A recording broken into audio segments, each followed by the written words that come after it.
Hello everyone and welcome to the Bereans Bible Institute. I'm Tim Warner, your teacher. We are going through the book of Revelation. This is module number 11 in our BBI series. And today will be lesson number 49. Now we've been leading up to the second coming of Christ in chapter 19. We've gone through the first 13 verses. Today we're going to try to finish out the chapter. Let's begin reading in before we go into this chapter, Revelation 19 gives the second coming, but this is the fourth time that the second coming has been described in the book of Revelation. There are three other times. The first was in chapter 6 at the sixth seal. And in that passage, it dealt with primarily with the cosmic signs. And we see those are, it sort of ties the second coming in with many Old Testament passages, several in Isaiah, some in Joel. Particularly ties it in with the Olivet Discourse, where Jesus talked about the sun and the moon signs and then his coming with power and great glory immediately after that. And then also, Jesus linked the gathering together of his elect there in Matthew 24, 29 through 31, I believe it is, in that passage. So we see the sixth seal sort of takes all that previous information and it just places it in a chronological sequence there. Well, the second time that the second coming is described in Revelation is in chapter 11, which is at the seventh trumpet. And there we have it's stated that when the seventh trumpet sounded, that Christ's kingdom was to begin, and it talks about rewarding his servants, God's servants, the prophets, and all those who fear his name, and destroying those who destroy the earth or the land, literally. So we see that those two elements are there as well at the second time. That is the deliverance and reward of the righteous and the destruction of the wicked. So we see that in the first two times. The third time is in chapter 14, and again we see both of those elements together. We see the Son of Man on a cloud with a sickle, and he harvests the wheat harvest of the earth, and that's the righteous. And then immediately we have the harvesting, the second harvest that follows of the grapes that are thrown into the winepress of the wrath of God, and then the winepress is trodden and the blood is coming out of the winepress and all that. So again, in those first three descriptions of the second coming, in all three we have both the deliverance and reward of the righteous, and we have the destruction of the wicked, and they're all placed at the time that Christ begins to reign, all right, in his kingdom. Now we come to the fourth and final time that the second coming is described in Revelation. This passage really zeroes in on the details regarding the destruction of the wicked. And it doesn't really give us much, if any, information about the reward of the righteous, at least not in chapter 19. Not until we get into chapter 20 does it talk about the reward of the righteous. But we need to be clear that the righteous are gathered to Christ just before the events that are described here in chapter 19, verses 14 through the end, and we know that because of the three previous accounts have placed it just before the destruction of the wicked. All right, so what chapter 20 does is it then goes back after it talks about the destruction of the wicked. It then goes back and talks about the righteous reigning with Christ in his kingdom and so forth. All right, so let's pick it up in Revelation chapter 19, verse 14. I'm reading from the Last Generation version. Verse 14. I'm going to read through the entire rest of the chapter, and then we'll go verse by verse. And the armies in the sky were following him on white horses, having been dressed in linen white and clean. And out of his mouth proceeds a sharp sword, so that with it he may strike the nations, and he will shepherd them with an iron rod. And he treads the vat of the wine of the fury and wrath of God, sovereign over all. And he has on his robe and in his thigh a name having been engraved, King of Kings and Master of Masters. And I observed one messenger standing in the sun, and he called with a loud voice to all the birds flying in mid-sky, saying, Come, assemble together for the great feast from God, so that you may eat flesh of kings, flesh of captains, flesh of strong men, flesh of horses and the riders, and the flesh of all, free and slave, small and great. And I observed the beasts and the kings of the land and their armies having been brought together to do battle against the one sitting on the horse and against his army. And the beast was captured, and along with it the false prophet who performed signs before it, by which he deceived those who received the mark of the beast and those who worshipped its image. These two were thrown alive into the lake of fire, burning with sulfur, and the rest were slain with the sword proceeding from the mouth of the one sitting on the horse, and all the birds gorged themselves with their flesh. Wow, that's quite a scene, isn't it? Well, last time in our lesson we talked about the identity of who this one is coming in the clouds of heaven, the Son of Man, returning and so forth. He's the last statement in verse 13 is that his name is called Logos of God, and that's a direct reference by John back to his opening words in his gospel, where he identifies this one whose name is called Logos of God as being in the beginning with God and being the agent through whom God has created all things. So in verse 14 now it says, And the armies in the sky were following him on white horses. Now, the armies in the skies. Now, if those of you who have been raised in the pre-tribulation view, dispensationalism and all that, this verse is usually used to claim that, well, the rapture has to be before the tribulation because, look, all the believers, all the Christians who were raptured at the beginning of the tribulation now are returning with Christ alongside of him while he rides this white horse. And so they interpret the word armies there to refer to all the Christians that were previously raptured. The problem with that view is that the word armies are always in the Bible a reference to a military force, never a reference simply to a body of believers.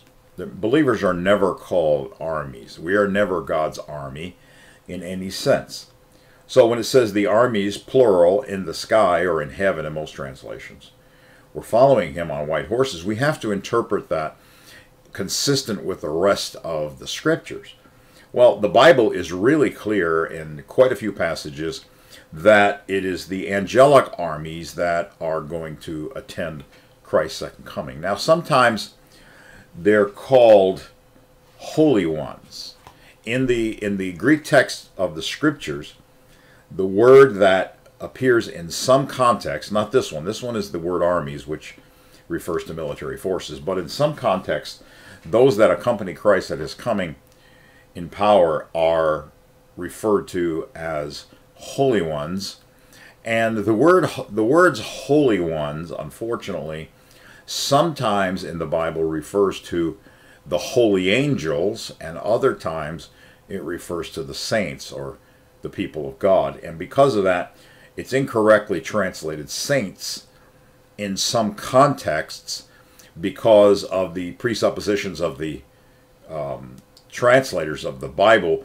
Whenever they see that term in Greek that means holy ones, they interpret it as being either people or angels, depending on the context and depending on their own theological beliefs regarding who is being spoken of. Well, since we believe very strongly that no human being is in heaven other than Jesus Christ, because, for example, John 3:13 says, No one has ascended into heaven except the one who came down from heaven, that is the Son of Man who is in heaven.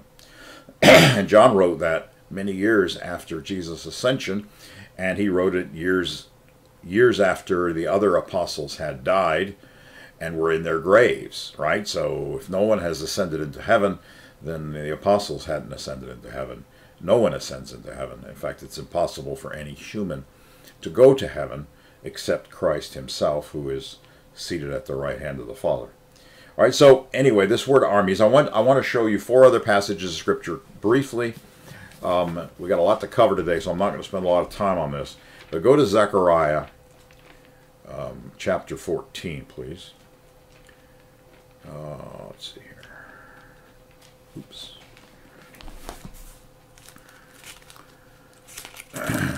Zechariah 14, and let's just look at verse 5. You're probably familiar with this passage. We have referred to it in the past. It's the coming of the day of the Lord. It talks about his coming in verse 1. Behold, the day of the Lord is coming. He talks about gathering all the nations to battle in verse 2, which is this context that we see here in Revelation 19. And then we see verse 3, the Lord will go forth and fight against those nations as he fights in the day of battle. And in that day his feet will stand on the Mount of Olives, which faces Jerusalem on the east. The Mount of Olives shall be split in two from east to west, making a very large valley, and so forth. Skip down to verse 5, the end of verse 5. It says, thus the Lord my God will come, and all the saints with you. Now, the word saints there is that word that means holy ones. And again, the context has to determine whether he's talking about the holy angels or whether he's talking about holy people. And in this case, it's talking about the angels. And I want to show you why that is the case. All right, because Christians are not going to be fighting in this battle. We're not armies. We're not going to be fighting. Okay, so let's look at, go to Matthew chapter 25, verse 31. Jesus mentions this a few times in the Gospels. Matthew 25 and verse 31. When the Son of Man comes in his glory, and all the, now notice this, all the holy angels with him. Notice it's all the holy angels with him. Now, why are the angels called holy angels as opposed to just angels? Well, if he said he was coming and all the angels with him, the word angels, remember, is angelos, which means messengers. Well, some of the angels or messengers, the heavenly messengers that is, sinned against God. And, you know, Jude talks about some of them being bound in chains and so forth. They were also roaming the earth. We see all these demonic spirits that were throughout the Gospels that were, indwelling certain individuals that Jesus had to cast them out and so forth. You know, the herd of swine, all that stuff. Remember that, right? So if he said all the messengers, he would not be distinguishing only the holy messengers. The holy messengers are those who did not sin against God. Okay. So anyway, it says, when the Son of Man comes in his glory and all the holy angels with him, then he will sit on the throne of his glory. All right, so when he comes back, notice he's coming back with all of the holy angels. All of the angels that did not sin against God are going to accompany Christ when he returns. And it's, notice the word all. Back in Zechariah 14, we just read that he's coming with all his holy ones. That is the holy angels. It's the same thing being described here. All right. Flip over to Luke chapter 9, verse 26. Let's see here.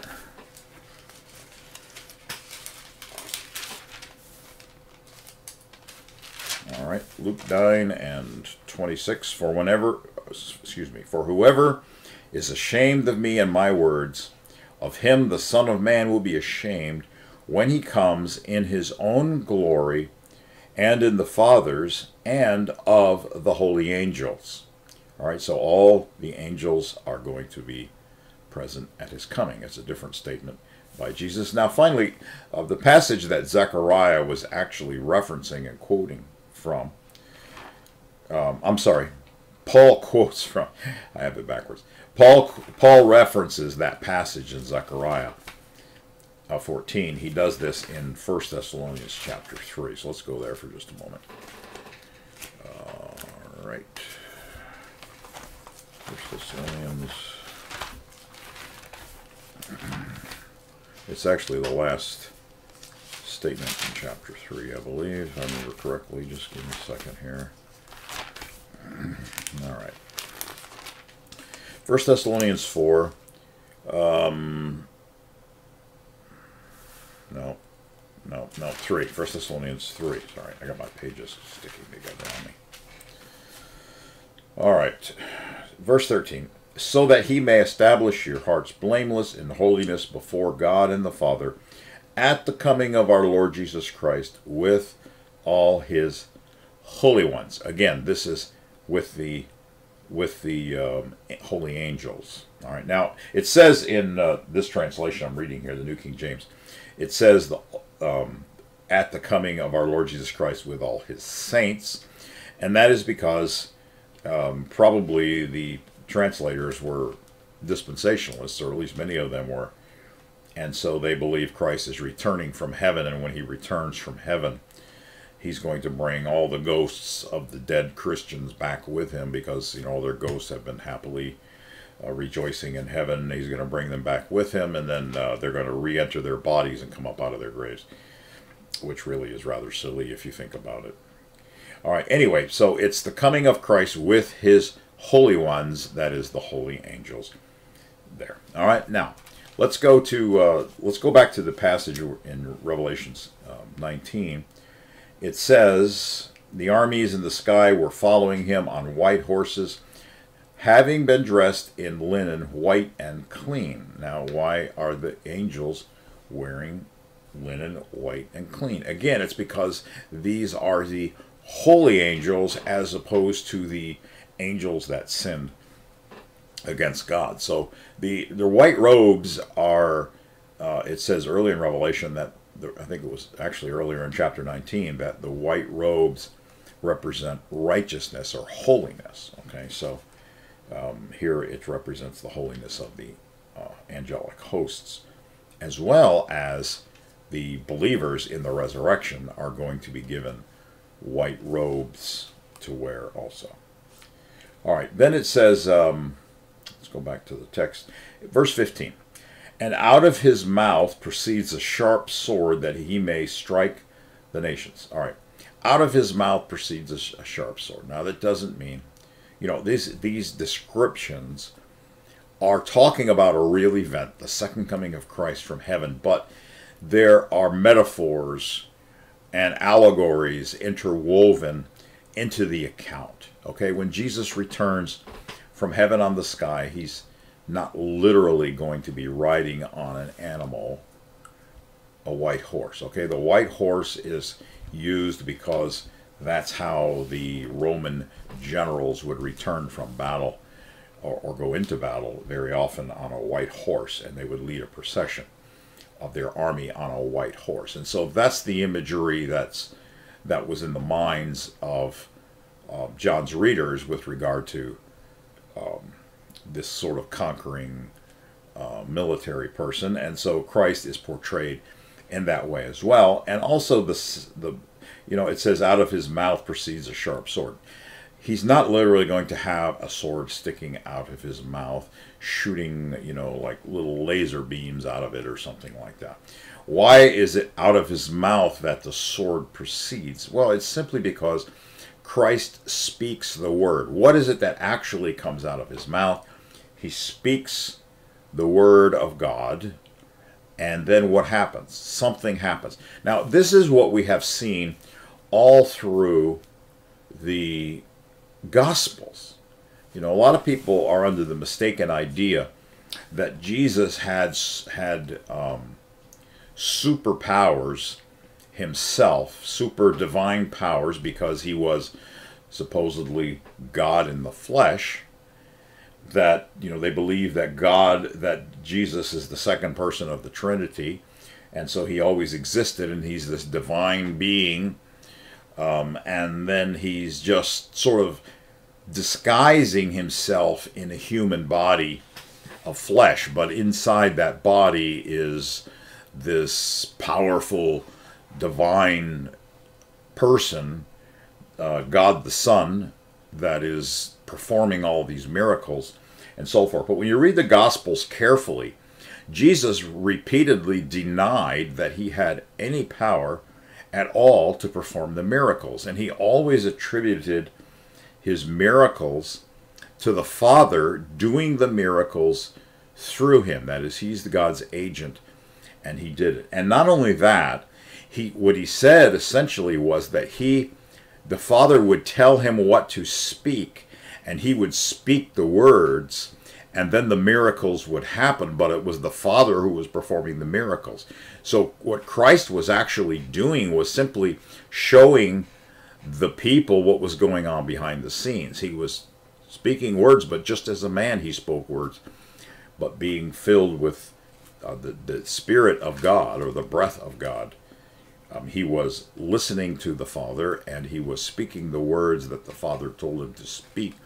And the Father was performing the miracles by his Spirit, or by his breath, which permeates throughout the entire creation. All right, so we see this really, really clearly in the Gospels, and I want to show you that because it's a really important aspect of who Christ is in his revelation here. So look at John chapter 5, verse 30 for just a moment.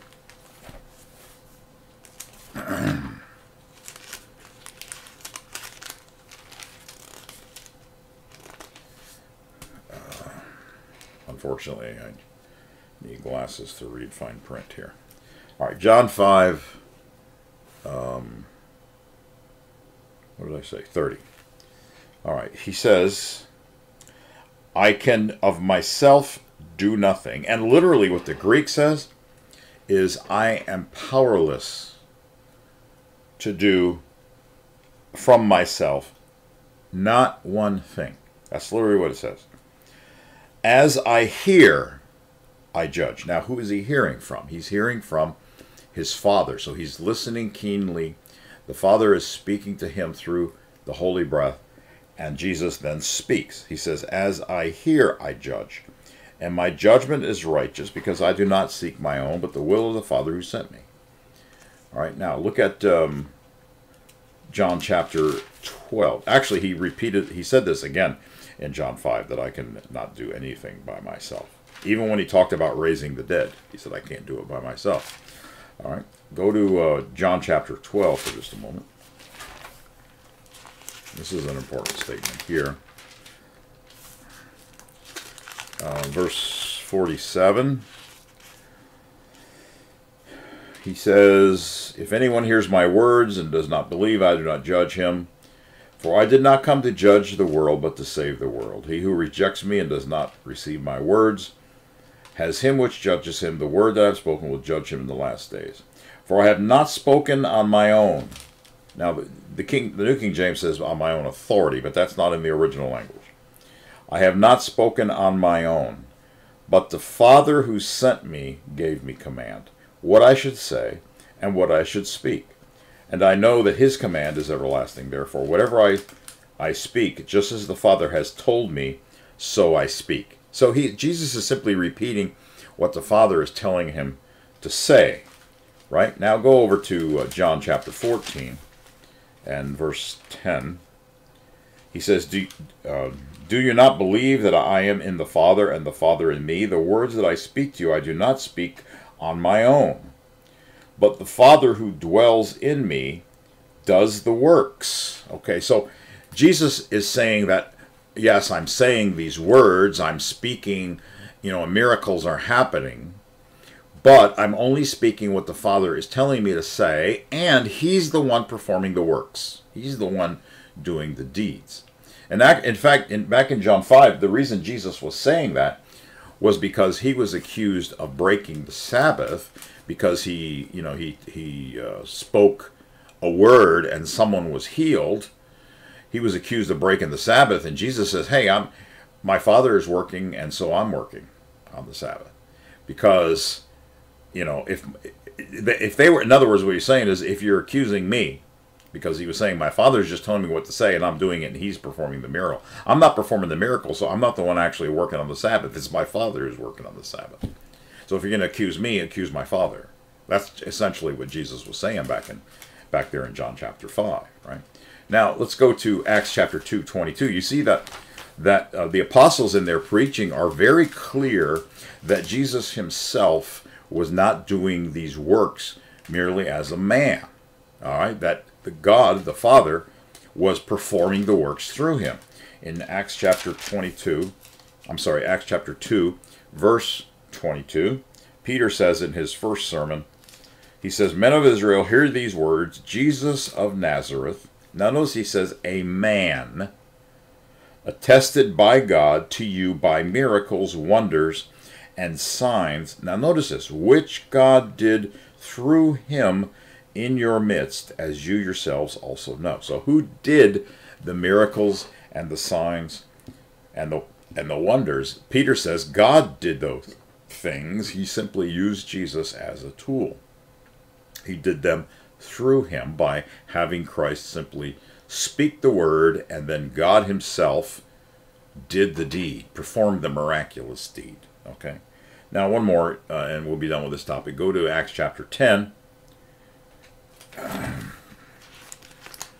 and verse 38. This is the Peter preaching again at Cornelius' house. And look what he says here. He says, how God, notice this, how God, well, actually go back to verse 36. "The word which God sent to the children of Israel, preaching peace through Jesus Christ." Now I want you to notice carefully the word "through." Who is the one that was actually preaching peace? It was God. It was the Father preaching peace through Jesus Christ. So the words originated from the Father, but Jesus Christ spoke the words to the people as a man. All right? That's the point. Then it says, "That word you know, which was proclaimed throughout all Judea and began from Galilee after the baptism which John preached."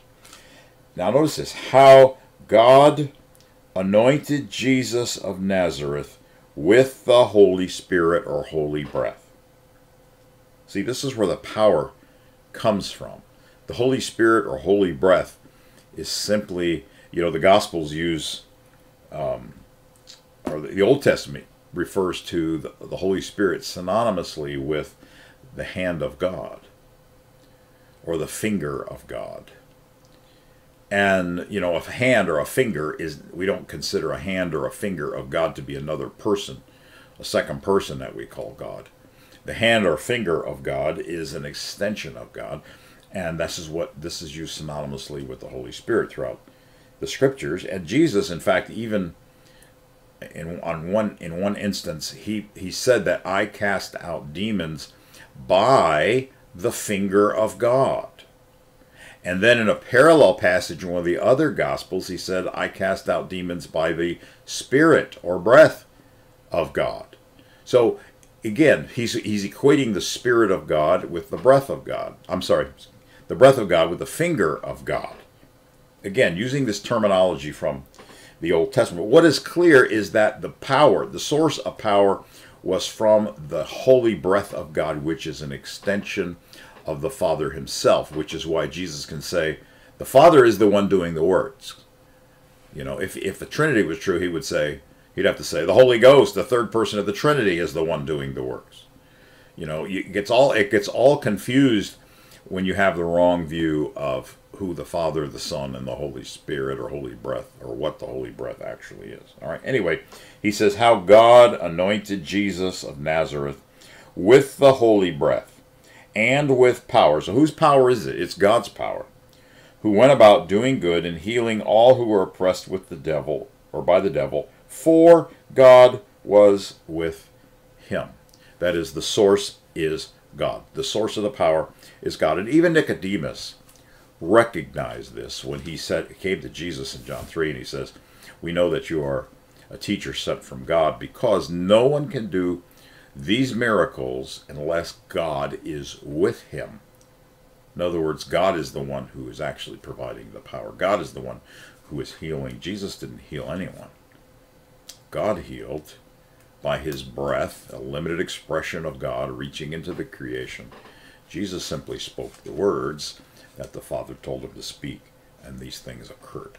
Okay, so Jesus essentially was, throughout his ministry, Jesus was commanding the power of God by speaking the words, because the Father told him what to say. Now, it's really, really important that we understand a distinction between Jesus commanding the power of God in the Gospels because God is telling him what to say in order to command the power of God, so that Jesus is just sort of like the front man for God, so that people can see what is going on and can, have this representative of God face to face.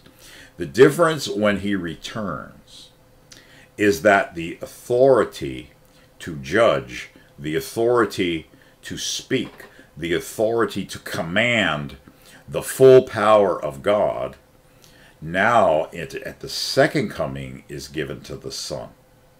See, in his first coming, he was sort of like on a training mission, and he was commanding the power of God, but he was only doing it in accordance with what God told him what to say.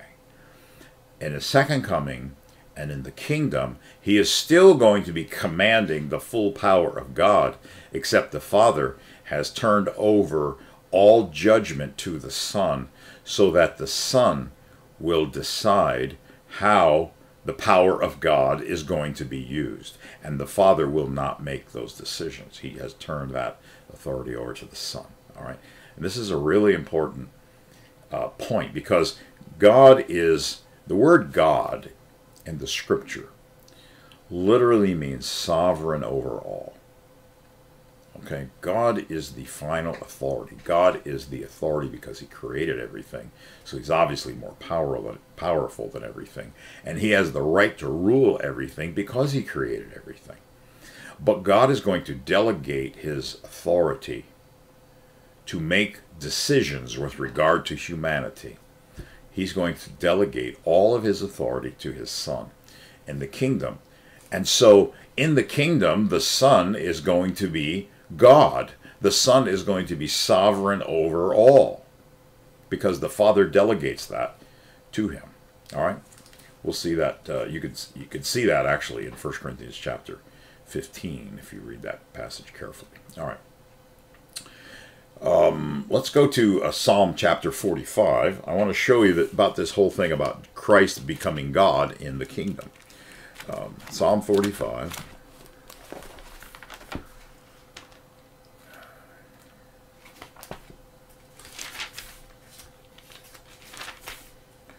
And verse 1, my heart is overflowing with a good theme. I recite my composition concerning the King. What King? The Messiah, right? The King in his kingdom when he reigns. My tongue is the pen of a ready writer. You are fairer than the sons of men. Grace is poured upon your lips. Therefore God has blessed you forever. Again, this is David writing about the Messiah. Gird your sword upon your thigh, O mighty one.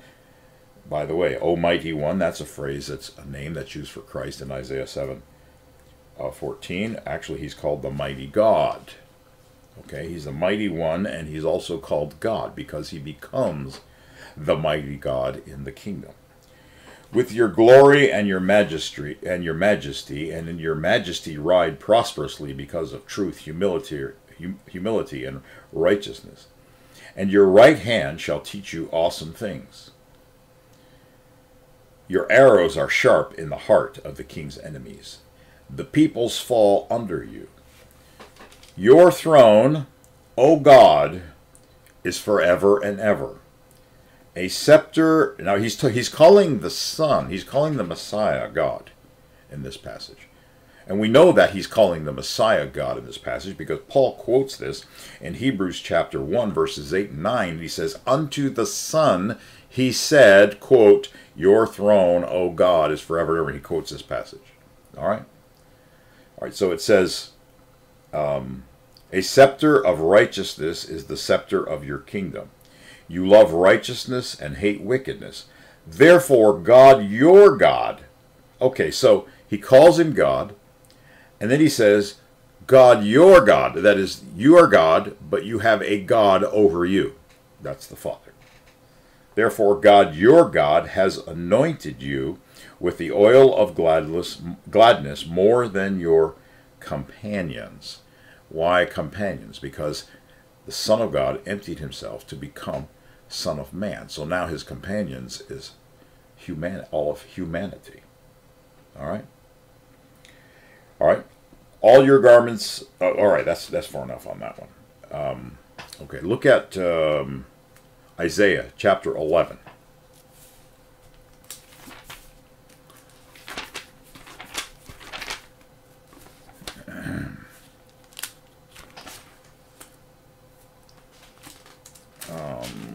Verses 1 through 5. There shall come forth a rod from the stem of Jesse, and a branch shall grow out of his roots. Now notice this. The Spirit or the breath of the Lord shall rest upon him. The Spirit or breath of wisdom and understanding, the Spirit of counsel and might, the Spirit of knowledge and the fear of the Lord. His delight is in the fear of the Lord.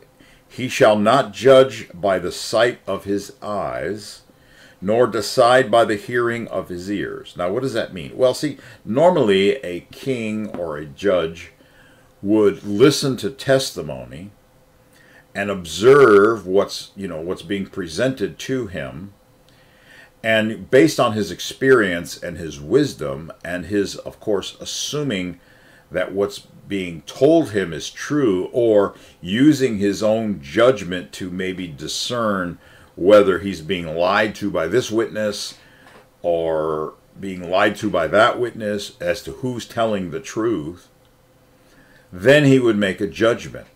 Well, what this says is that the Messiah is the Spirit or breath of God is going to rest upon the Messiah.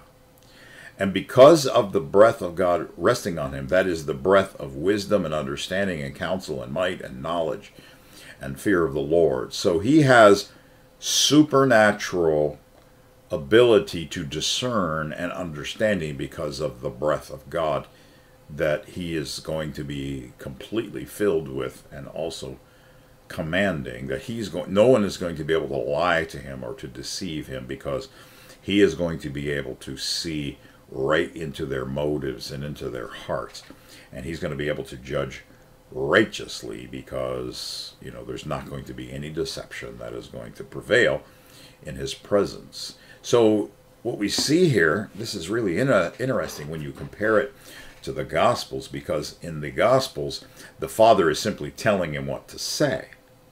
The Father is making the judgments. The Father then just tells him what to say. Jesus says it, and then he commands the Spirit or the breath of God to perform the miracle, and God still performs the miracle. So God is deciding who's to be healed, what Jesus is to say.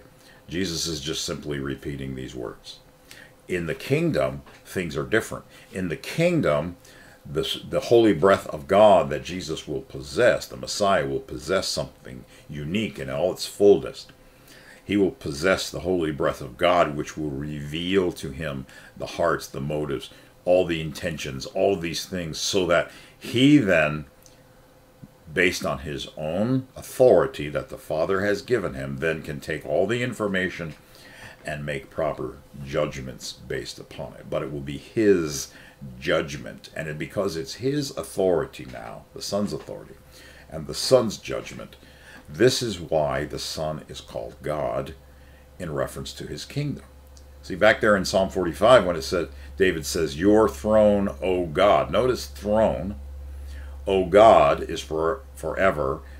And he talks about the scepter of righteousness in his kingdom. It's because he is the sole authority over his kingdom, that is the kingdom of Christ on the earth, that he can rightly be called God. Okay? God is a title. All right. Okay, so let's now let's go back to our passage in Revelation. It says, verse 15, out of his mouth proceeds a sharp sword, so that with it he may strike the nations. And he will shepherd them with a rod of iron. Now, this is, of course, quoting from Psalm 2. Go to Psalm 2. For those of you who have been with this ministry for a while, you know we have read Psalm 2 like, 10,000 times because it's so critically important. Psalm chapter 2.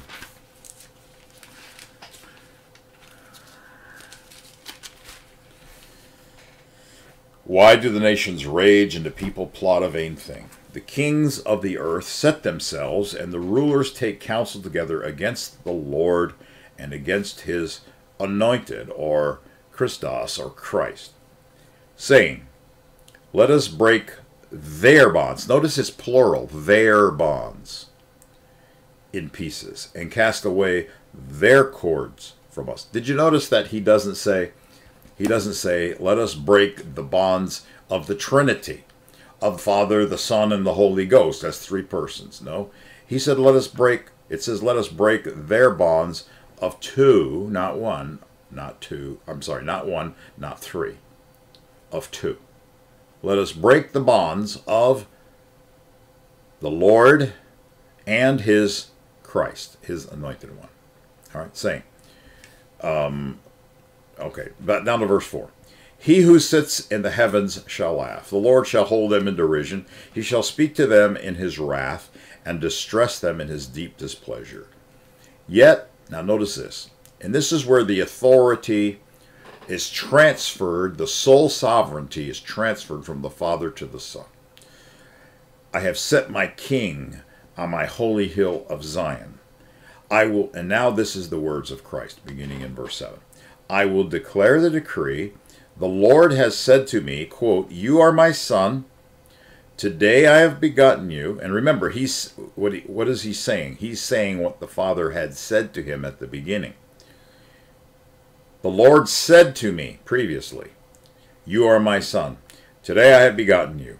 Ask of me, and I will give you the nations for your inheritance and the ends of the earth for your possession. Now here's the critical part that's quoted in chapter 19. You shall break them with a rod of iron and dash them to pieces like a potter's vessel. Now, the word break here in the Hebrew, it says break, but in the Septuagint, the Greek version, it literally says shepherd. You shall shepherd them with a rod of iron. There's a huge difference because it's the way it reads in the Hebrew, it sounds like Christ is simply going to destroy all these nations. But how then would they be his inheritance? Right? No, he's going to shepherd them. That is, lead them and feed them and guide them. He's going to shepherd them with a rod of iron. Then he says, you shall dash them to pieces like a potter's vessel. That is, the ones that he destroys, which he will destroy, as we will see here in the following verses. So the way it reads, the reason we know that the Septuagint is correct and not the Hebrew is because when it's quoted when this verse is quoted in the New Testament, it always uses the Greek word for shepherd and not the word for break. Okay, so here, and that's what we have here in Revelation. It says, out of his mouth proceeds a sharp sword, meaning he will speak the word and command the full power of God. But it's his authority to command now, as opposed to being the Father commanding his own right hand or his own finger or whatever. Okay, the Son is commanding now. So out of his mouth proceeds a sharp sword, so that with it he may strike the nations, and it says that there, that he will dash some to pieces, and he will shepherd them with a rod, or with an iron rod. Again, quoting from Psalm 2. Remember back in when we did the 7 letters to the 7 assemblies, back in chapters 2 and 3, on one of those, he's promised to the overcomers that those who overcome, that he would allow them to sit with him in his throne, just as he overcame and sat down with the Father in his throne. So Christ, up till now, is seated with the Father, beside the Father, on the Father's throne. What does that mean? It means the authority is the Father's right now. But when Christ is given his own throne in Jerusalem, that means that the authority has gone to Christ now. And so this is why he's called God. He's the one seated on the throne. Okay? All right. So now it said, but Jesus went on to say in that passage in Revelation, I believe it's chapter 2, he's to the overcomers that, you can sit down with me in my throne as I overcame and sat down with my Father in his throne. And then he also says in another verse there, another passage in chapter 2, I believe it is, that we, the overcomers, will rule the nations or shepherd the nations with a rod of iron, also referencing back here to Psalm chapter 2, which means Christ is going to share his reign with us. It will be as though believer, just like Christ now, is seated at the right hand of the Father, and the Father has full sovereignty, but Christ is still reigning over his assemblies, but only under the Father.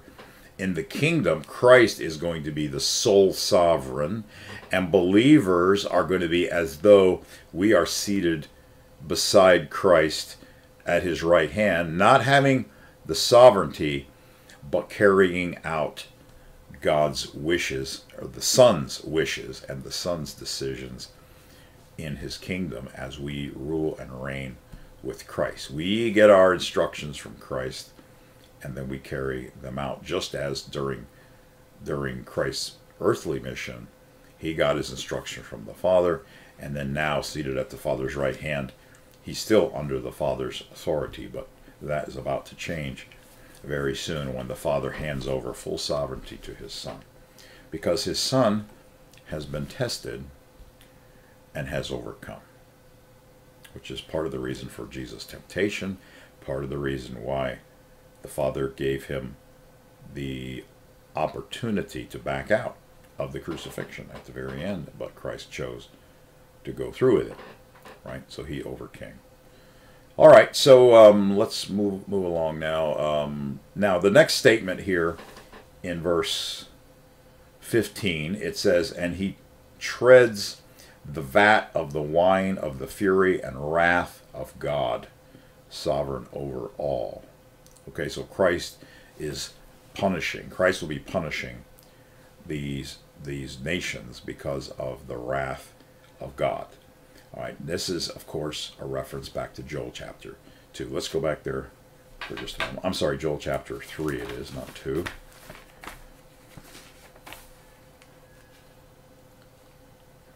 Okay, Joel chapter 2, 3, sorry.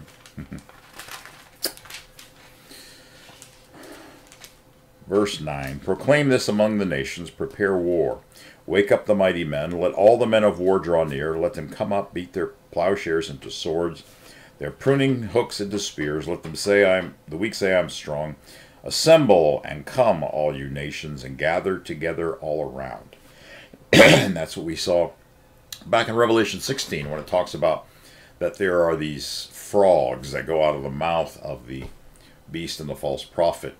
And then he says these are demon or demonic spirits that are going out to gather all the kings and their armies together. They're lying spirits. And what are they lying about? Well, we're going to see here what they're lying about is that they have the power to overcome Christ at his coming. So then he says, cause your mighty ones to go down there, O Lord. The mighty ones are the angelic army that was in heaven. Let the nations be wakened and come up to the valley of Jehoshaphat, for there I will sit to judge all the surrounding nations. Put in the sickle, for the harvest is ripe. Now, the sickle, we saw that back in Revelation 14, right? Christ on the white cloud, and he's got his sickle, and he gathers the wheat. The wicked are gathered also, and they are thrown into the winepress of the wrath of God. And then it says, come, go down, for the winepress is full, the vats overflow, for their wickedness is great. Multitudes, multitudes in the valley of decision, for the day of the Lord is near in the valley of decision. And he talks about the sun and the moon signs and so forth. So the winepress there in verse 13 of Joel 3, the winepress is the same winepress that we saw in Revelation 14, and now here again in Revelation chapter 19. Okay, Christ is going to tread the winepress of the wrath of God. Again, he's not going to be stomping on grapes. he is going to be crushing the wicked. He's using metaphors here. All right, so let's go to verse 16 now in Revelation 19. And he has on his robe and on his thigh a name having been engraved, King of Kings and Master of Masters, or Lord of Lords. It means the same thing. King of Kings and Lord. Now, Christ has this engraved on his thigh, King of Kings and Master of Masters. But you know what? Previous to this, the Apostle Paul attributes that exact title to the Father. And that's really rather interesting, isn't it? Go to 1 Timothy chapter 6 for just a moment.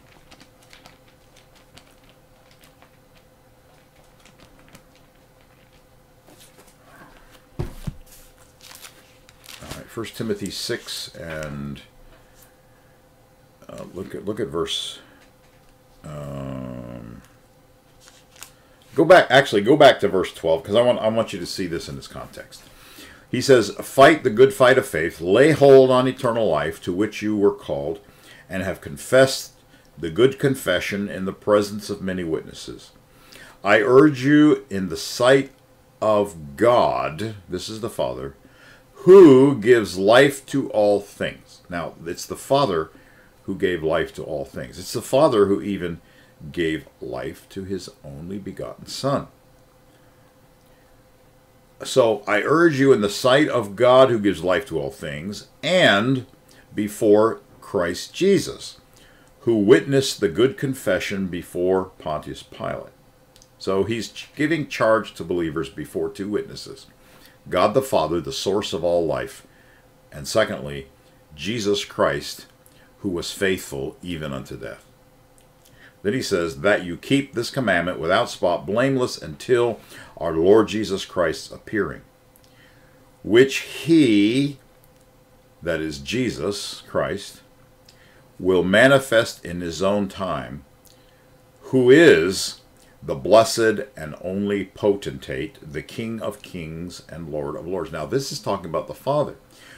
What he's saying is, Jesus Christ, when he appears, will manifest in his own time the one who is, that is the Father, who is the blessed and only potentate. The word potentate means the absolute authority, okay?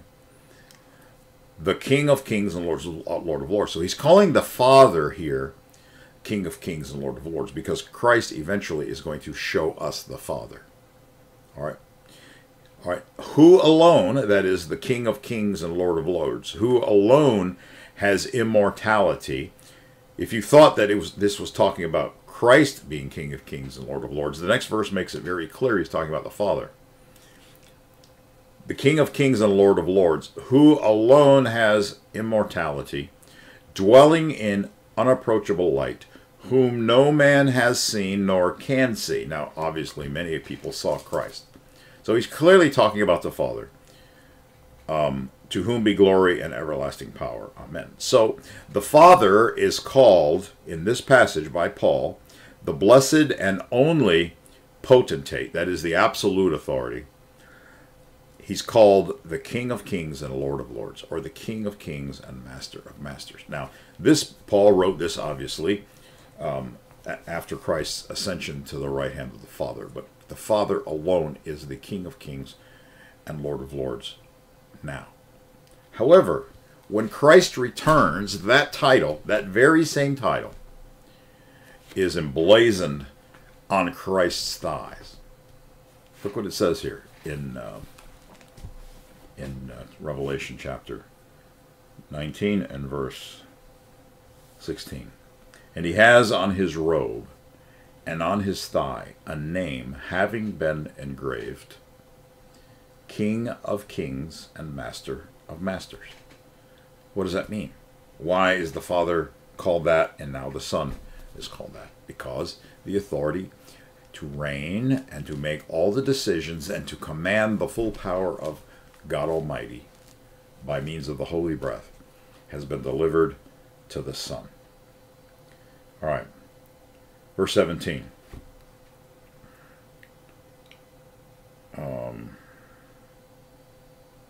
Actually, you know what? Go to, I want to, we've talked about this before, all right, but I want to stress this point.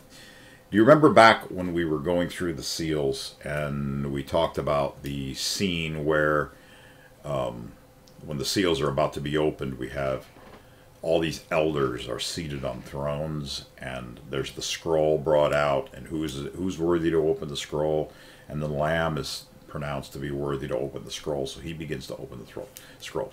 Well, we saw that this was a reference back to Daniel chapter 7. Let's go back there for just a moment. All right, Daniel 7. The same scene is painted in Daniel. Revelation is simply elaborating on it. Daniel 7, verse 8 through 10. And I was considering the horns, and there was another horn, a little one, coming up among them, before whom 3 of the first horns were plucked out by the roots, and there in the horn were eyes like the eyes of a man, and a mouth speaking pompous words. That's the Antichrist.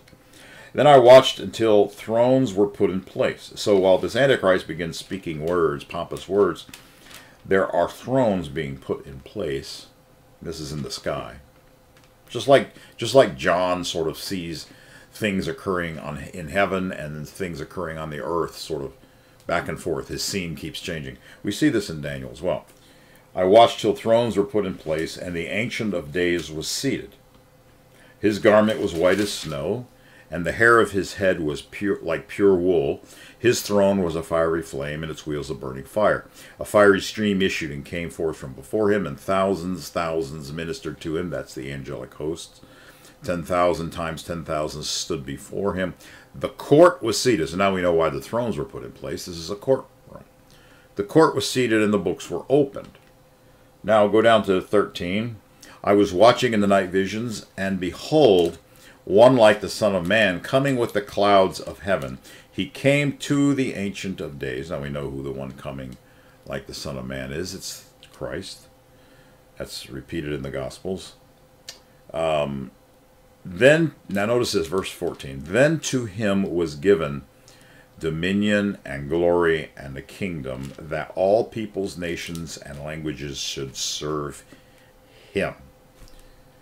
All right, so again, what is this? This is, the court is seated, the Antichrist is condemned, and the Son of Man comes before the Ancient of Days, and the authority of reigning over the entire earth is transferred from the Father to the Son. That takes place when he comes on the clouds of heaven. Okay? That's really important there. All right, now let's go to 1 Corinthians 13, because this is the passage that actually describes this transfer of authority in really the most detail, I think. 1 Corinthians 15, verse 22. Now, let's see. 22. For as in Adam all die, even so in Christ shall all be made alive. That is, all who are in Christ shall be made alive. But each one in his own order. Christ the firstfruits, that is, Christ was sort of the prototype of the resurrection. Afterward, those who are Christ's at his coming, we will be resurrected. Then the end. Then, that is, afterward, there's another resurrection, when he delivers the kingdom to God the Father, when or after he puts an end to all rule and all authority and power. For he, that is Christ, must reign until he has put all enemies under his feet, that is, under God's feet. The last enemy that will be destroyed is death.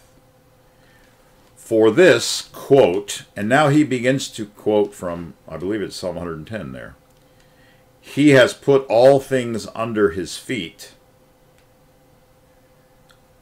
But when he says all things are put under him, it is evident that he who put all things under him is accepted. Now, what is he saying here? Well, the Father says to the Son in Psalm 110, sit at my right hand until I make your enemies your footstool, or until I put all your enemies under your feet. So he says he is accepted who has, he who put all things under Christ is the exception to all things being put under his feet. So what am I saying? The Father says everything is under the dominion of the Son now, when he transfers the dominion to the Son. Everything is under his dominion. What Paul is saying here is, obviously, the Father himself, the one who gave him that authority, is not under the dominion of Christ. That is, Christ does not command the Father. The Father simply steps out of the way so that the Son can assume the responsibility of having the full authority to command and judge and rule over the entire earth.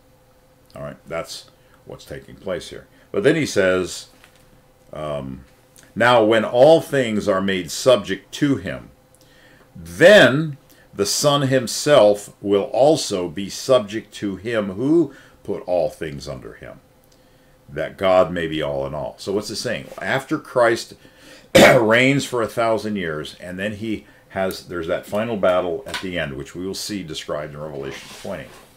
At the end of that 1,000 years of reigning, there's a final war, where a final rebellion, Satan's last stand, if you will, and Christ defeats Satan again and overthrows him, and then all God's enemies are going to be destroyed, completely destroyed. So the only people that will be left alive are people who are righteous, people who are clothed in white robes, if you will.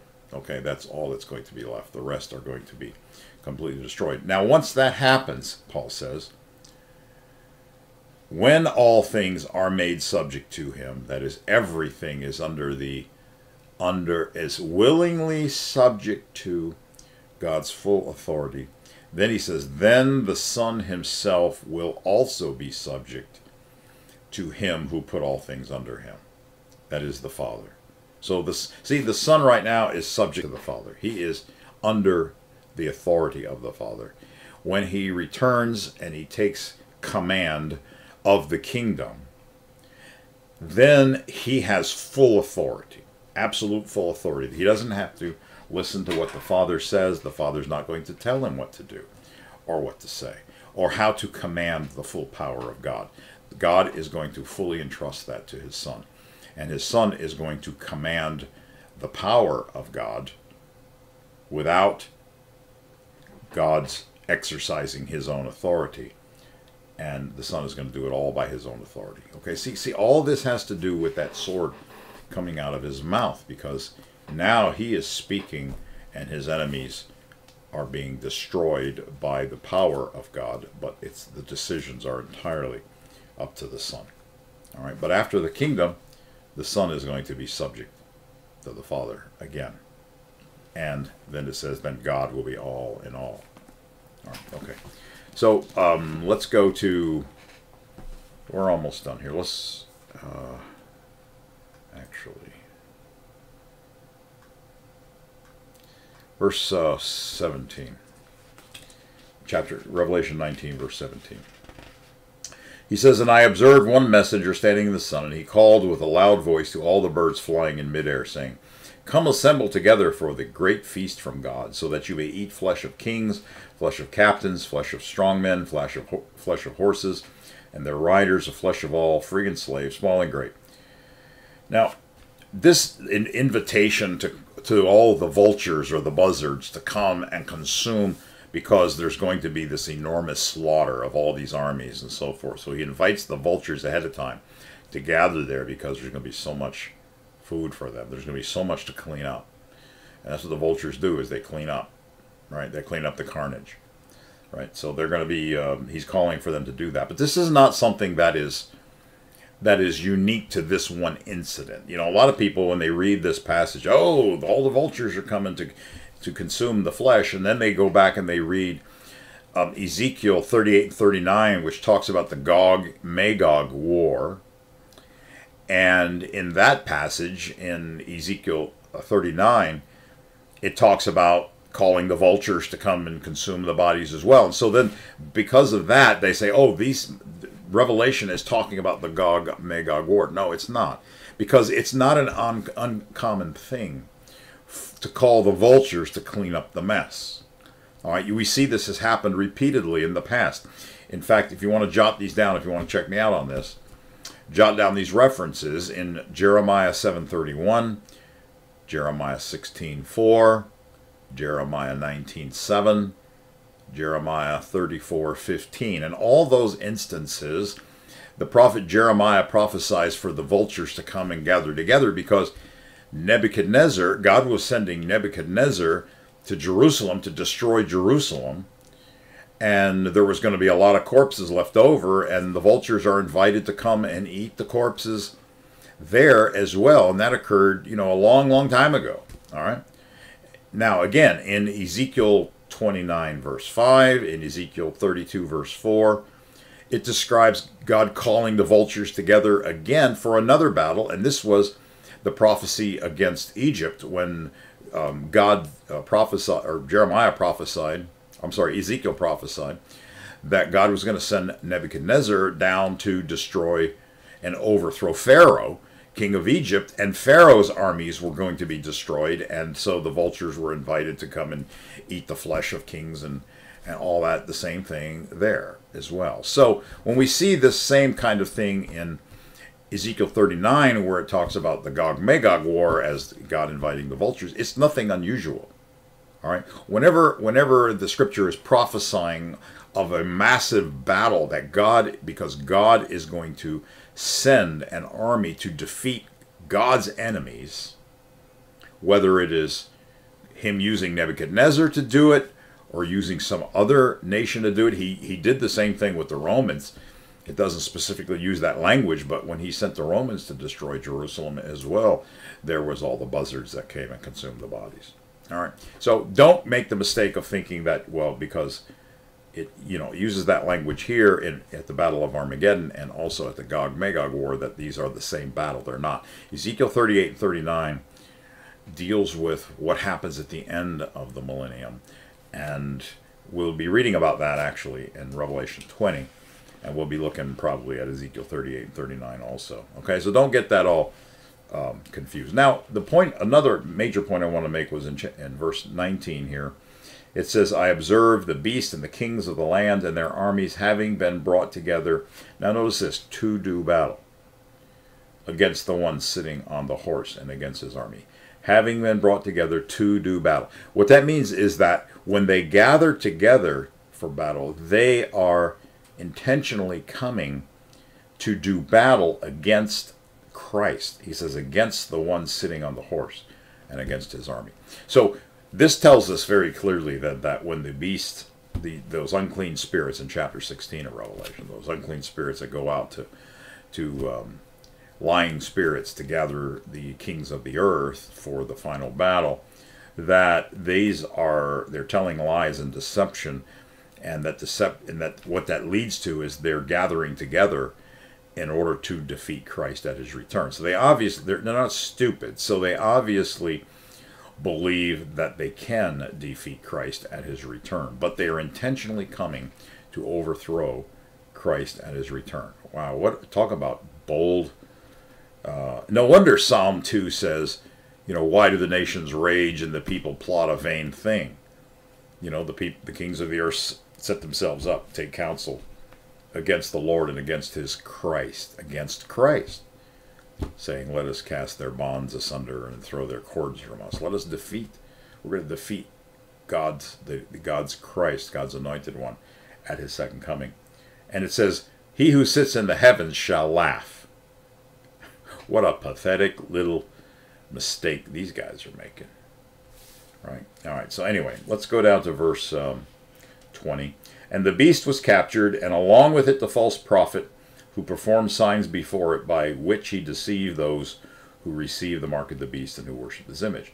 Now, this is important. These two were thrown alive. The beast and the false prophet were thrown alive into the lake of fire burning with sulfur. And the rest, that is all the armies, were slain with the sword proceeding from the mouth of the one sitting on the horse. That is, Christ will simply speak the words, and he's going to slaughter all those armies are going to go down. Okay? probably because of the angelic army. In fact, if you read Joel 2, describes that angelic army at this battle. And then the birds are gorged with their flesh. Now, what I want to make one more point, and we'll be finished. These two were thrown alive into the lake of fire. Now, this seems, at first glance, to contradict what Paul said in 2 Thessalonians chapter 2. Go there with me for just a moment. 2 Thessalonians chapter 2.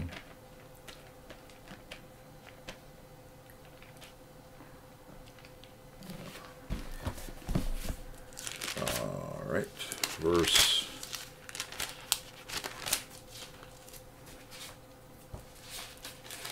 Let's start in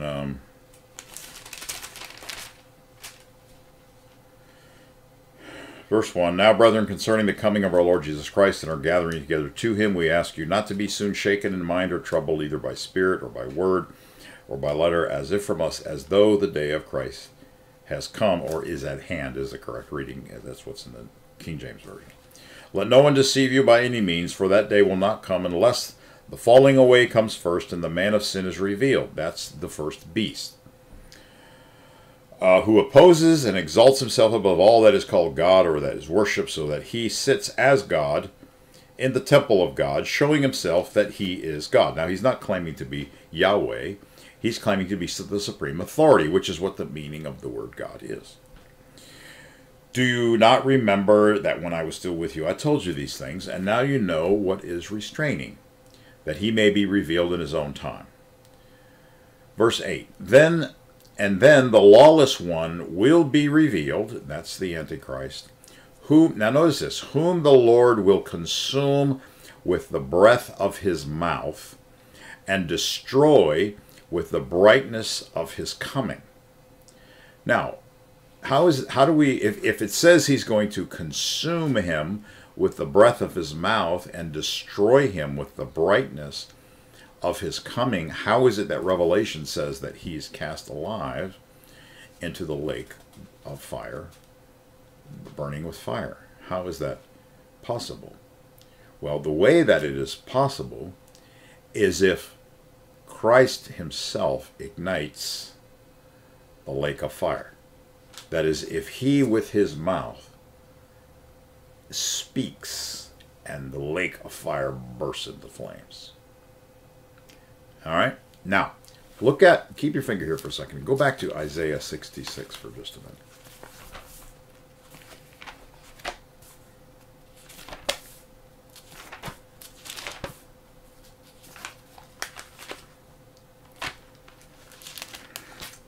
Isaiah 66 talks about the restoration of Jerusalem and the reign of Christ when he comes there. But it has a really interesting statement at the end. It says, let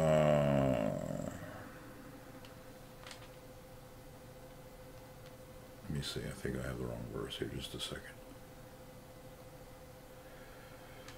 15, let's read 15 and 16. It says, For behold, the Lord will come with fire, and with his chariots like a whirlwind, to render his anger and fury, and his rebuke with flames of fire. Notice that. For by fire and by his sword the Lord will judge all flesh, and the slain of the Lord will be many. Now go down to verse 22. It says, For as the new heavens and the new earth which I shall make shall remain before me, says the Lord. And that's talking about the kingdom. It's not talking about something after the millennium. A lot of people are confused about that. So shall your descendants and your name remain, and it shall come to pass that from one new moon to another, this is how the feasts are calculated, and from one Sabbath to another, all flesh shall come to worship before me. This is in Jerusalem at the restored temple. Now look at verse 24. And they shall go forth and look upon the corpses. Note the word corpses. The corpses of the men who have transgressed against me. For their worm does not die, and their fire is not quenched. And they shall be an abhorrence to all flesh. Now, in Mark chapter 9, verses 43 through 48, we're not going to go there because we're way out of time. But in Mark 9, Jesus repeats, he actually quotes that last statement where it says, their worm does not die and their fire is not quenched. He basically says, you know, it is better that you know, if your eye offends you, take it out, throw it away from you. It's better to enter life maimed than to be cast into Gehenna. Gehenna is that literal place south of Jerusalem. He says, where the worm does not die and the fire is not quenched. And he quotes this 4 times. 4 times in just a few verses. So essentially what Jesus is saying is, that place, Gehenna, which is an actual place on earth, south of Jerusalem, is where the bodies or the corpses of the wicked are going to be disposed of. Their worm does not die and their fire is not quenched. Now, corpses. Notice it's corpses. Christ is going to slay them with the sword of his mouth, and their corpses are going to be piled up in Gehenna, and he's going to ignite Gehenna with the word of his mouth. He's going to ignite it with the word of his mouth, which is the only way that you can harmonize this passage in 2 Thessalonians chapter 2 with the one in Revelation. Because Revelation says they're going to be cast alive into the lake of fire. Paul says in 2 Thessalonians 2 that they're going to be destroyed by the brightness of his, or the breath of his mouth, which again is his words being spoken, and the brightness of his coming. So it is with this incredible power when Christ returns and all this power and glory that he speaks these words and these things occur. And the beast and the false prophet are thrown into Gehenna and consumed, or this place is ignited. They're thrown, Paul says they're thrown alive into there, because he's contrasting that with the rest of the wicked, whom their corpses are thrown there to burn up, but they're not cast alive into the lake of fire. All right, I think it's an interesting point, interesting distinction there. All right, well, I think that's it for today. We've gone a little bit long, but I hope you enjoyed it, and we'll be picking up in chapter 20 next time. All right, God bless.